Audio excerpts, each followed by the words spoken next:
السلام علیکم ورحمۃ اللہ وبرکاتہ۔ وعلیکم السلام ورحمۃ اللہ وبرکاتہ۔ ویسے میرا تعلق بھی اسی بستی سے ہے، لیکن مجھے اس جلسے کے بارے میں کچھ خبر نہیں تھی۔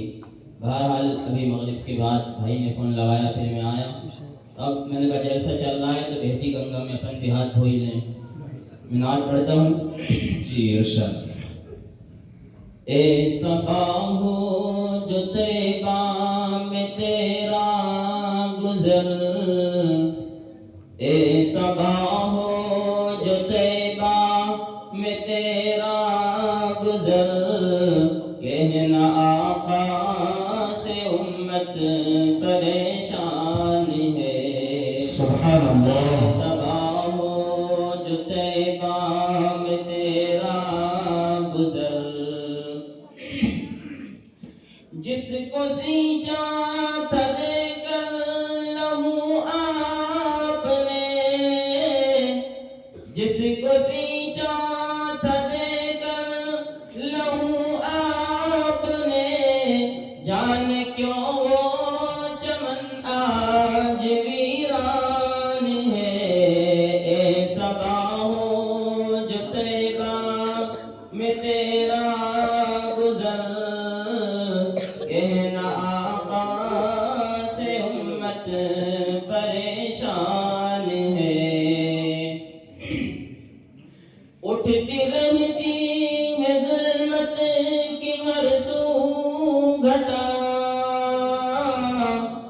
ظلم کی ہو گئی اب یہاں انتہا۔ حالات حاضرہ پر کچھ اشعار پیش کر رہا ہوں۔ جی ارشاد۔ اٹھتی رہتی ہے ظلمت کی ہر سو گھٹا، ظلم کی ہو گئی اب یہاں انتہا، اور امت کی کشتی ہے مجدار میں، اور امت کی کشتی ہے مجدار میں، بے شک۔ نہ خدا ہے نہ کوئی نگہبان ہے۔ بے شک۔ اے صبا ہو جو طیبہ میں تیرا گزر،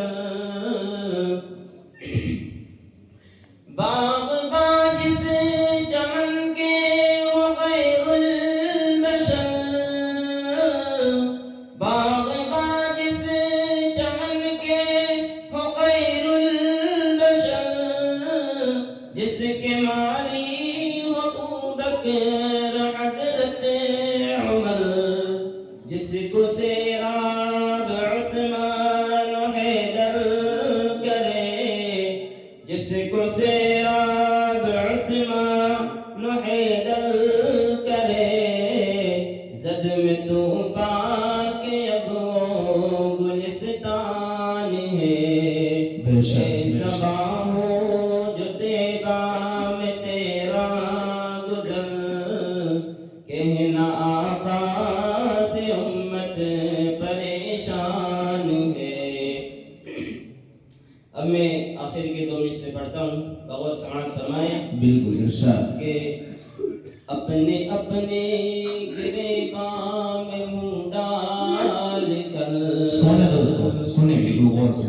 اپنے اپنے گریباں میں منہ ڈال کر، لے جو ہم جائزہ اپنے اعمال کا، ہے یقین خود مجھے دل کہے گا میرا، ہے یقین خود مجھے دل کہے گا میرا، صرف کہنے کا اب تو مسلمان ہے۔ اے صبا ہو جو طیبہ میں تیرا گزر،